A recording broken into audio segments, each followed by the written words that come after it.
Welcome to Meet the Thriller Author, the podcast where I interview the best thriller authors from around the world. I'm your host, Alan Peterson, and this is episode number 205. Today, I have the incredible honor of speaking with not one, but two powerhouse authors in the thriller genre, Jeffery Deaver and Isabella Maldonado. They've teamed up for a thrilling new novel, Fatal Intrusion, which is set to be released on September 1st. We'll dive deep into their collaboration, the inspiration behind the book, and what makes this story a must-read for thriller fans. But before we get to the interview, I want to tell you about my latest psychological thriller, The Basement. It's been creeping its way up the charts and is now a bestseller in both the domestic thriller and the serial killer thriller categories on Amazon. If you're looking for a gripping edge of your seat read that will keep you guessing until the very end, you can grab The Basement right now for just 99 cents. Go to thrillingreads.com/basement to buy it today. Perfect for fans of dark, twisty psychological thrillers, so don't miss out on this special offer. Now, without further ado, let's get into today's interview with the Jeffery Deaver and Isabella Maldonado, the brilliant minds behind Fatal Intrusion.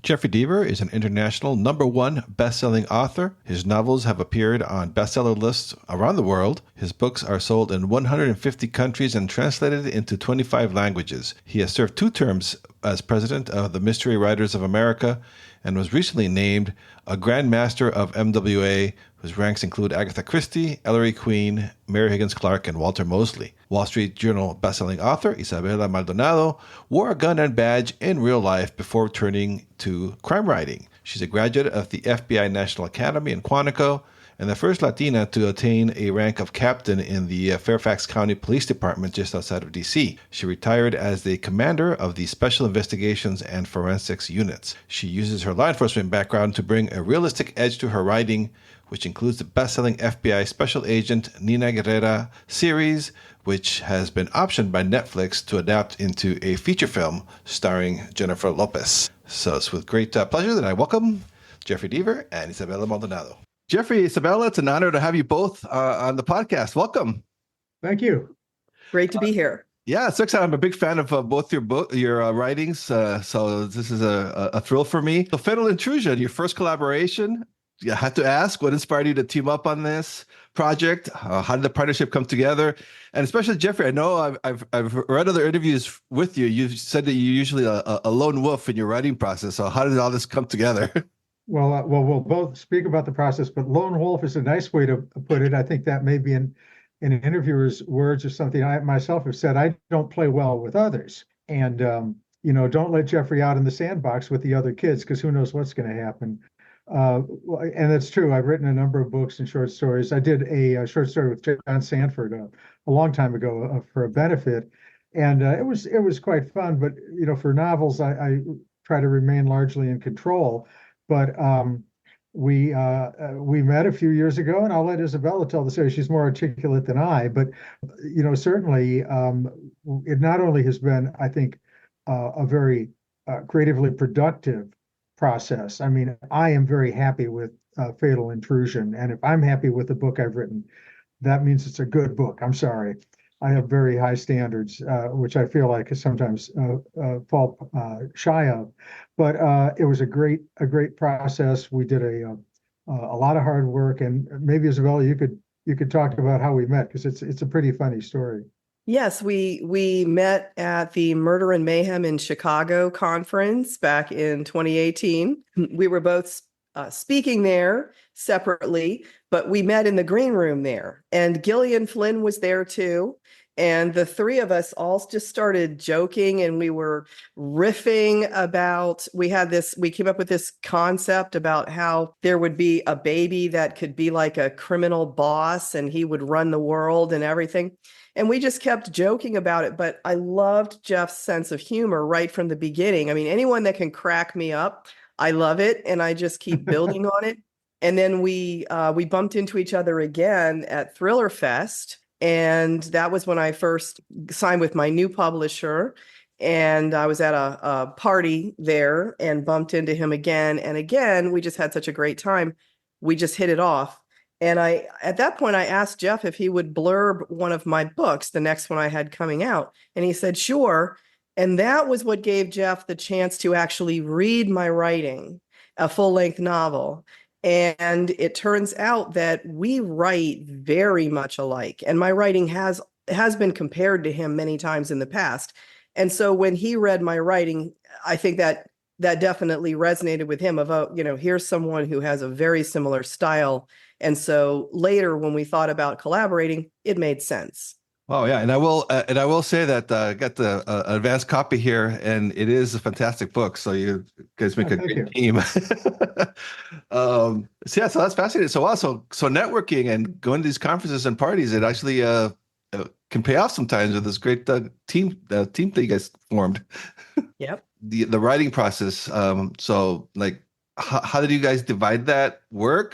Did you like one focus on a character, or was it more like a fluid collaboration? How did that system work? Well, let me jump in first, and then I'll hand over to Isabella. I am, if you've seen me talk, I teach courses in writing. A lot of it's online.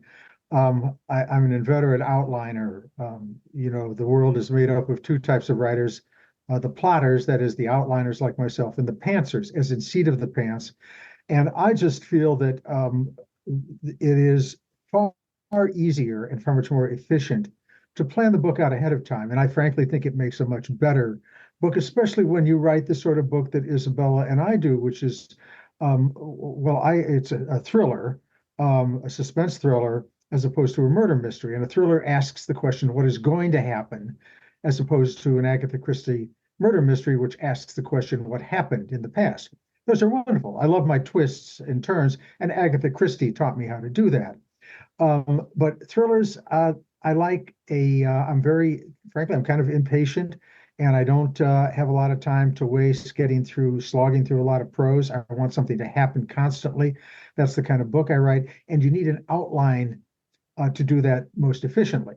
So, and my outlines have been, they're inordinately long. They're 150 pages or so. That's ridiculous for most people. I'm just comfortable doing that. Well, so when we got together, Isabella outlines as well. And so together we went back and forth, many long phone calls, lots of time on the computer. And I'll let Isabella talk about the technical aspect of how we hooked up. And it was very, very enlightening to me, because I had never done that before. But we came up with the outline, divided that into initially about 60 chapters, 50 chapters, 60 chapters. And we write from third person close point of view, shifting points of view. Fatal Intrusion is primarily about two protagonists who work together. Carmen Sanchez, an agent with the Homeland Security Investigations Division of DHS, and Jake Heron, who's kind of a quirky penetration tester, former black hat hacker, and they get together. So it felt like Isabella to write initially maybe more of the scenes from chapters from Carmen's point of view. I wrote more from Jake's point of view. Then we had the bad guy's point of view, and we had third person, other people's points of view. We shifted back and forth on that. And so that's the general schematic, and I'll let her kind of continue from there, because there's a lot of stuff that I think will be helpful for potential co-authors out there. Yeah, the technical aspect of it is, after we got our ideas together, I realized that we needed to be able to collaborate in real time. And so I did a ton of research trying to figure out what would be a user-friendly platform that we could use, that we could both be in the document, editing it simultaneously or separately. And I ended up, and it had to be something that we're both comfortable with already using. So I ended up going with Microsoft OneDrive. So I have a OneDrive, and I was able to share a link with him, and then we could both get on, and I can like literally see where he is in the document and see him making changes. As we're on the phone, we're going through and talking about it. And his changes end up in one color and mine end up in the other. So I can literally see who's doing what, and he can too. He can see what I'm doing also. And that's really, really helpful. And then another thing that we did is in the initial part, when we're first like picking, like I want to write this scene, I want to write that scene, whatever, those are color coded. And so he has one color, I have another. So we know, we can just keep racing through. The first draft is kind of just wild. And then when we go through, and the other thing is really important, in the first draft, we don't have any track changes on.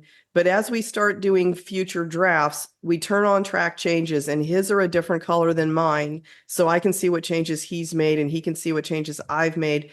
And this is super important if anybody ever wants to write with anybody, is that we declared a no ego zone, and we both edit freely each other's work. And I just think that is really amazing because this is a true collaboration. And so we needed to work that way, and we did.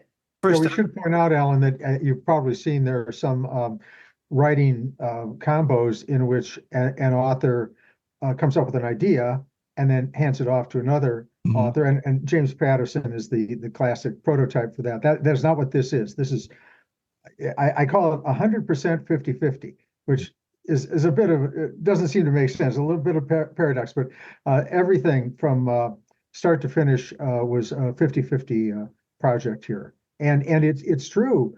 For instance, I like my twists and turns, but I can get carried away with them. And I came up with a twist in this book toward the end. And it was kind of like, the Halloween movies, or Freddy Krueger. He may have been the Halloween guy. I can't remember. These horror films where the dead guy is dead. Oh, he's absolutely dead. We know he's dead. The bad guy's gone. And he shows up in the final reel, of course. And I had something like that. And, Isabella politely said, well, let's rethink that. And so, and we did. It was unnecessary. It took away from the suspense at the end. And I had made some thoughts about her suggestions, or and neither of us thought anything of it. Our whole point is to give our readers, who are our gods, the best book we possibly can. We live for them. And that's one of the things I recognized in Isabella's writing right away. There are authors who write for themselves, and I say that's absolutely ridiculous. We get paid to make up stuff. And I'm sorry, I have to add, and we don't work in Washington, D.C., okay? I have to add that, but we make up stuff, and people spend time and money, and my gosh, what a wonderful thing that is. So we want to make sure we give them the best book we can, and that meant we took ourselves out of the equation altogether. We just worked hard to produce a joint book that we know people are going to like. Yeah, and Isabella, was this your first time writing with somebody else? For you? Yes. Yeah? Okay. Yes, absolutely. So, and we didn't know what to expect because neither one of us had ever done it. And we just went right into it. And fortunately, everything worked out amazingly well. And we are really happy with it. I'm just got curious too, from the time that you guys, you first started talking about this and had the idea and the outline and writing it to publication, what time period are we looking at? We worked pretty quickly. Yeah. And that's one thing we should add. Now, this is a very important project in our professional lives, but it's not the only project in our professional lives. I publish a series of books featuring a character named Coulter Shaw, and he's the character on Tracker, on that CBS Sunday night primetime show. And naturally, it's had a little success. And so what's in my email? Oh, Jeff, when's the next Tracker book going to come out? And so I'm writing those. And then I also write original stories for Amazon. Well, I write short stories for Amazon Original Stories. I love my short stories. So I do that at the same time. And Isabella has projects that take up, I think she's working on a couple other books at the same time now. And so we managed to fit it in. And I would say maybe, 4 months start to finish, or maybe less than that. I don't remember. Yeah, for the first draft, yes.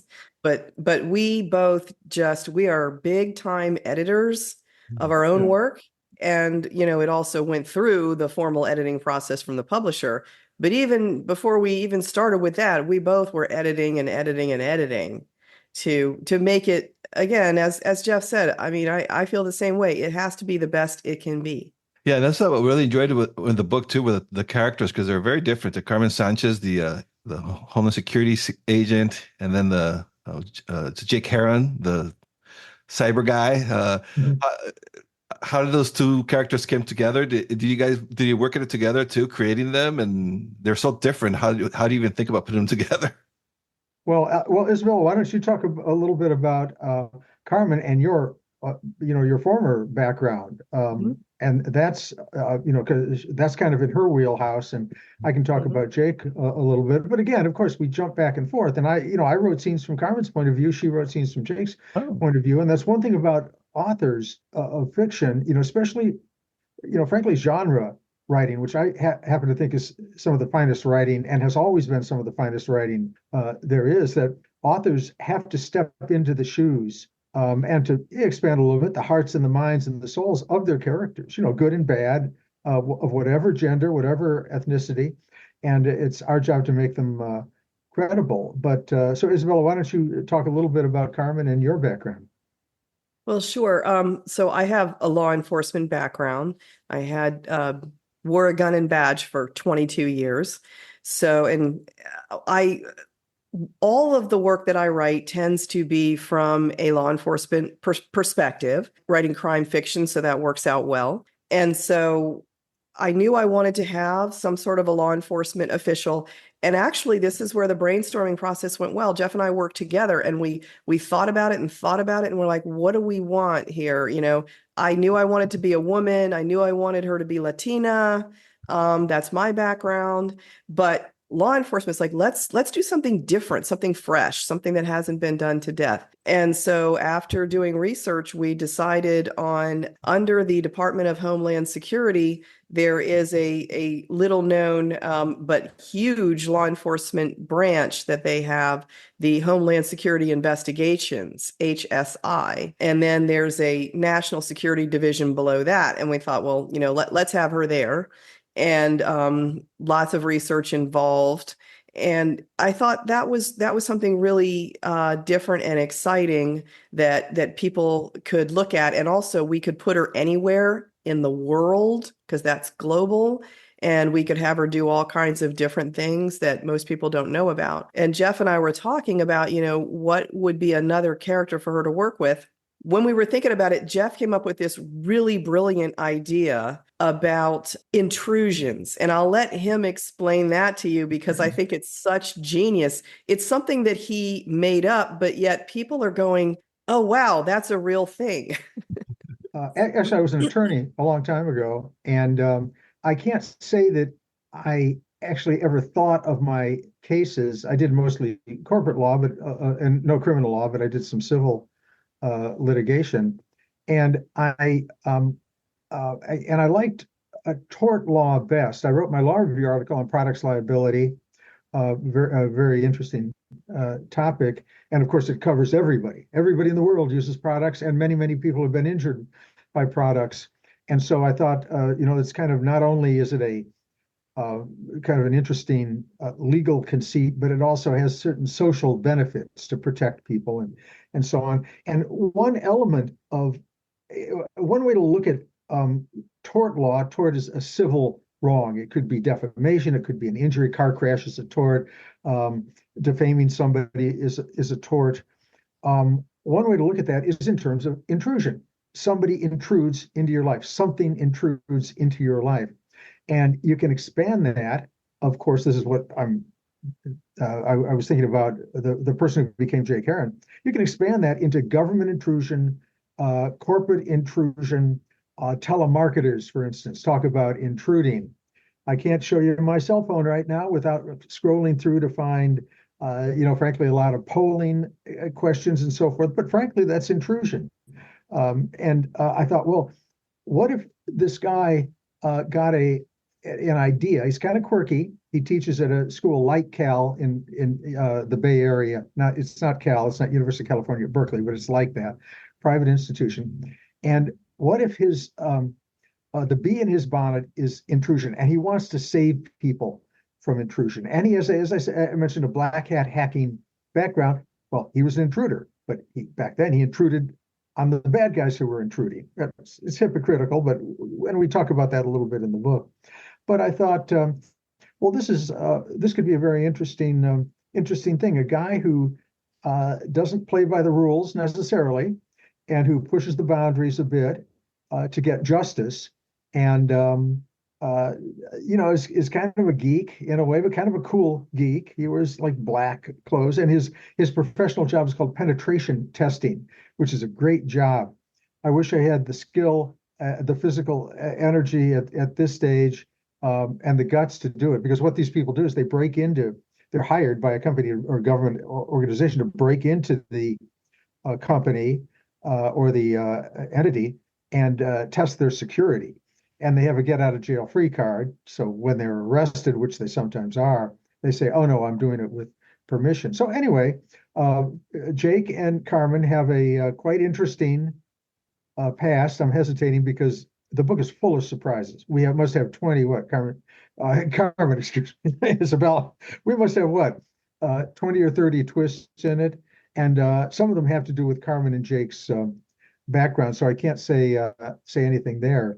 But she enlists him for this very difficult case to try to find a nefarious parent serial killer, and the story goes from there. Well, I really like that. With the characters, both characters are great to get to know, and her sister's involved in this. This is why she gets so involved in it. Carmen does. So, and I know that from your other books, the family and that dynamic is very important to you. Can you talk to us a little bit about that? It is. All of my books, I do put a lot of family in there, and I also do put some culture in there too. It varies. Some books are really culturally a lot, more in depth than others, but they all have a family thing. And part of that is to give my characters depth. I think sometimes when we're watching, especially police on television or in the movies or what have you, or even in books, when we read about them, they seem very one-dimensional. And it's like, well, okay, when they get off work, what are they doing? What do they do? They just like shut down? No, they go home to a family. And, having done that many years myself, I know that your personal life is incredibly complicated, and it does tend to bleed into your professional life. And so I always like to show that. Yeah, that's something too. With I just wondering about the challenges in that, because yes, it's got some high tech stuff and the police investigations and then the family, but it's still like a fast moving action thriller. How is that something that's discussed, or how does that come together? Well, it is our template for both of our books. We intend our books and Fatal Intrusion to be read in one sitting. This is not an a quote interesting book. Would you ever walk up to your partner and say, "Oh my dear, that's an interesting dress," or "What an interesting suit"? No, I mean you want a sweaty palm, fascinating, floor to the pedal to the metal, floor to whatever they say, but a roller coaster, move, and we're very calculating about that. That's what people want. They want to be taken out of their daily cares. And I'm saying nothing more, except these last few years are some times we would like to be taken out of and kind of lost in a good story with heroes, good people, and good against evil. And that was really our intention. And Isabella taught me something to always consider. Now, I kind of instinctively make sure my books move quickly, but why don't you talk about the springboard? This is a great idea, Isabella. And I by the way, I've stolen it from you. This is the first time I admit I'm guilty of a theft. I'm telling a former police officer that I've stolen something. That's right. It started during our outlining all the way in the beginning. And this is something, I also outline, but mine are much smaller outlines than Jeff's. But at the end of each chapter, even during the outline, I literally put the word hook and then would express something that we could both think about that would drive the reader forward. And it doesn't have to be something like super obvious, the old, they're getting ready to drive off a cliff. It doesn't need to be that kind of almost a cliche. It can just be that you have a question, that there's a question raised. But sometimes it is something very dramatic, like they open the door and there's someone facing them with a gun. So, I mean, it can be any kind of hook. It could be a psychological hook, it can be an emotional hook, and it can be an action hook. But whatever it is, at the very end, it forms a springboard that it compels the reader to turn the page and find out what happens next. And it's very much done intentionally and at very specific points, really. Yeah, I have to say it's amazing reading the book because, especially now, knowing how collaborative it really was between both of you, how your writing styles are so similar because you really can't tell when you're reading it. Oh, Isabella wrote this, Jeffrey wrote that. It's just amazing. Oh, it was and in a way, it really was written by both of us jointly. Now that seems like a truism, but what I mean is when we went through it, and we probably rewrote and edited 50, 60 times from start to finish. The styles blend together. So I would edit, she would edit, and we kind of merged into like a homogenized style that reflected both of our individual styles to a large extent. But I think well, for instance, there was a passage I said, that's great. I'm really happy you put that in because it's well written and it moves the story along. And she said, Jeff, you wrote that. I literally didn't remember, and it went the other way as well. I simply didn't remember. But and I don't think either of us could have written a book with an author who, say, wrote a more introspective first person style. The author Ruth Rendell wrote murder mysteries, the Inspector Wexford murder mysteries, classic British mystery writing. And then as her alter ego, Barbara Vine, she wrote these deep psychological thrillers that didn't really move very well. I mean, I shouldn't say very well. They did not move very quickly. They were brilliantly written. Style was very different. But I think Isabella and I could have written a joint book with Ruth Rendell. We could not have written a book with Barbara Vine because it was just a very different kind of style. Are there going to be more books with Sanchez and Heron? Absolutely. As a matter of fact, even as we speak, Jeff and I are writing the sequel. It is called The Grief Artist. Ooh, like and there's already it's already up for pre-order. Oh, you wow. can yes, you can at bookstores, on Amazon, all over, you can already pre-order it. So yeah, we are busy up to no good writing all kinds of murder and mayhem. If I knew how to, and I do, I don't really have a technical background, but I've written about 4 very detailed cyber thrillers going back to my book, The Blue Nowhere, written in 1999, in which there was a hacker involved, and he hacked up through dial-up connections. Now, I don't know if you or any of your listeners out there are old enough, or viewers, listeners are old enough to know what a dial-up was. I will not try to mimic the sound of a modem, but if those who've heard it know it's very distinctive. And so that was my first cyber book, and I've written probably 3 or 4 one about data mining, one about an attack on the grid, the power grid, and so forth, and also like the blogosphere. So I have a bit of a background with regard to that. But if I had the skill to be able to lift this camera off and point it down at another window on my computer, which I wouldn't do because I'd probably drop it, you would see the book that I was writing until the sequel, The Grief Artist, I was working on until like 3 minutes before I logged on to this. And the minute we log off here with 4 minutes to go get a new cup of coffee, I'm back working on that. And because, I mean, you all can pre-order it. Wonderful. Isabella and I have to finish it. That's our job. So you have your job, we have ours. Yeah, a little bit of pressure, huh? We thrive on pressure. That's the nature of thriller writing. I wanted to ask about that too, Jeffrey, because there's been such we're living right now tech-wise in probably like the biggest disruption since the internet, probably with the AI and all this stuff coming around. What are your thoughts on that and the future for writers and fans of thrillers? It's such a hot topic right now. Sure. Technology is a tool, and I've always used a computer. I wrote my first book in the 1980s, and I've never written longhand. I bought the first, believe it or not, I pooled my money and I got one of the first computers. It was an NEC, Nippon Electronics, and it was a CPM operating system. It's long, long gone, but it was MS-DOS wasn't even around.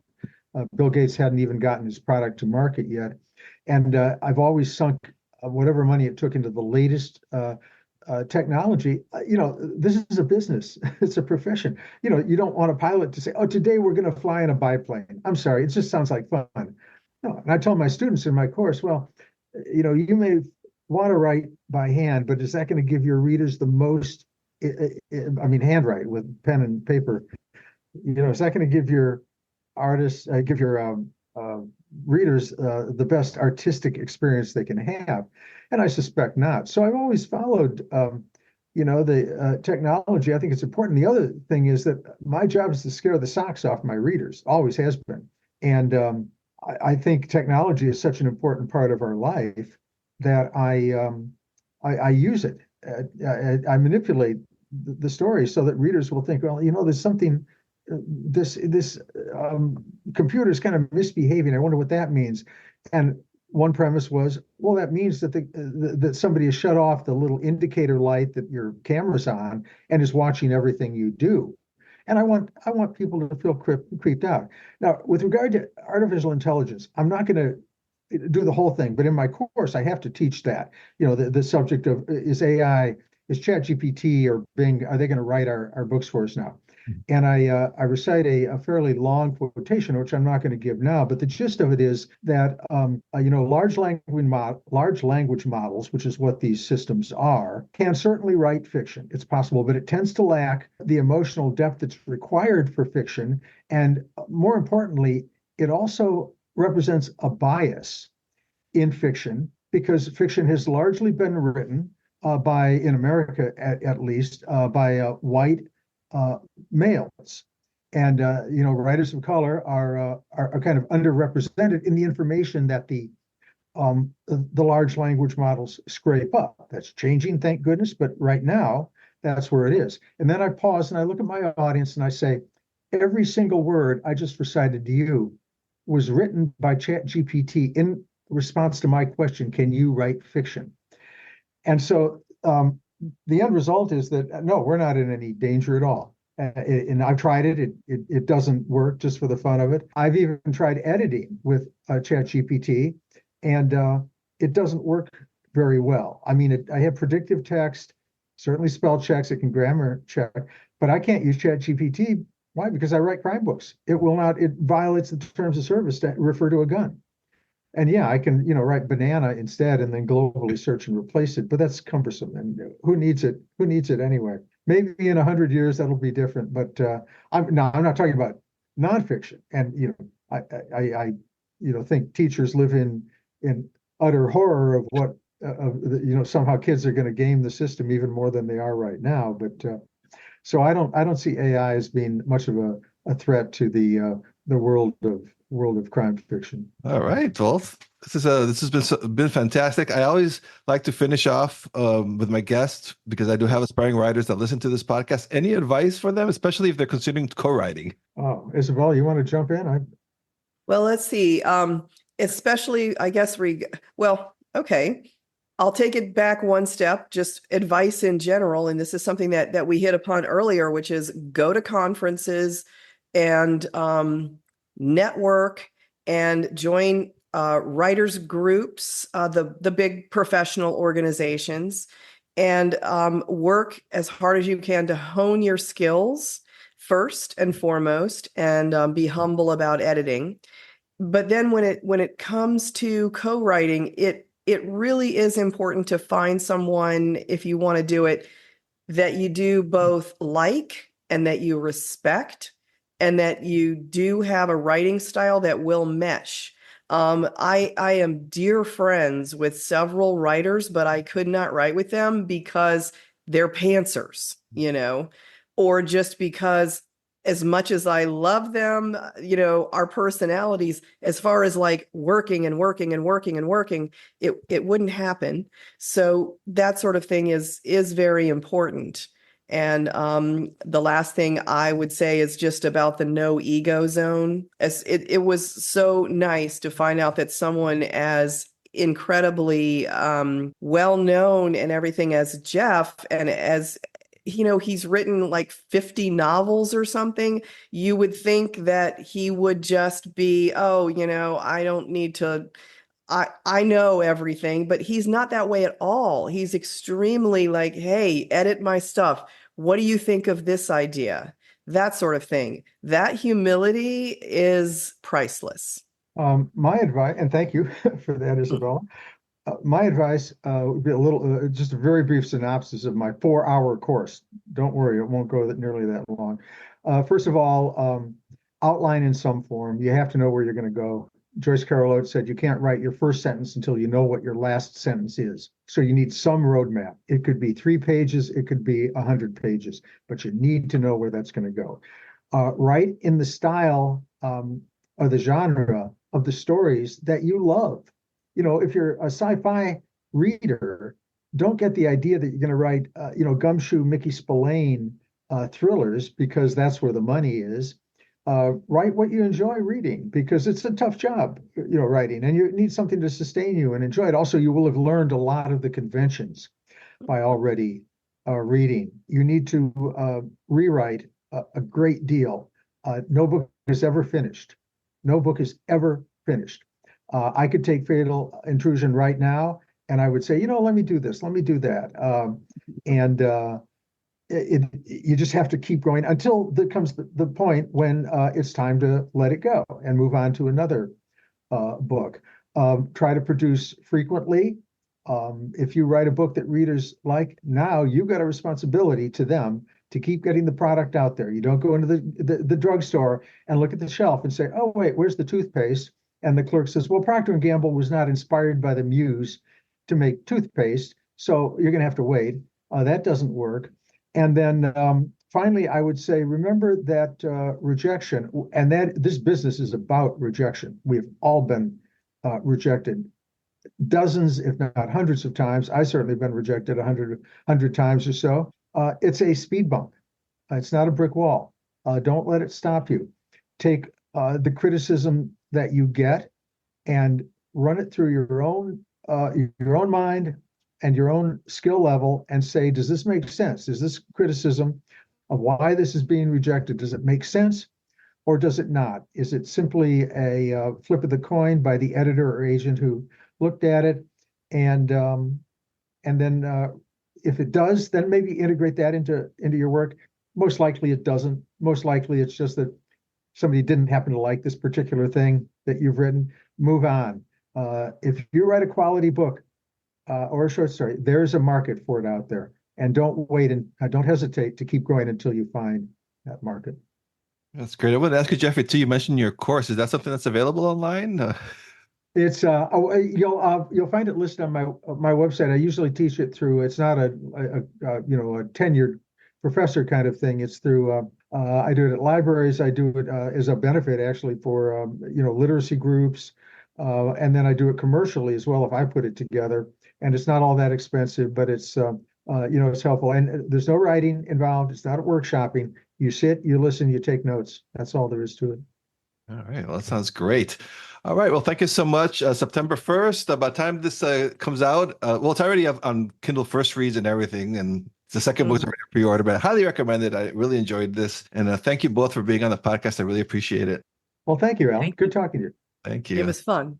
Thanks for tuning in to this episode of Meet the Thriller Author. If you enjoyed today's interview, don't forget to subscribe, leave a review, and share this podcast with your fellow thriller lovers. And remember, you can get your hands on my latest bestseller, The Basement, for just 99 cents at thrillingreads.com/basement. Stay thrilled, and I'll see you in the next episode.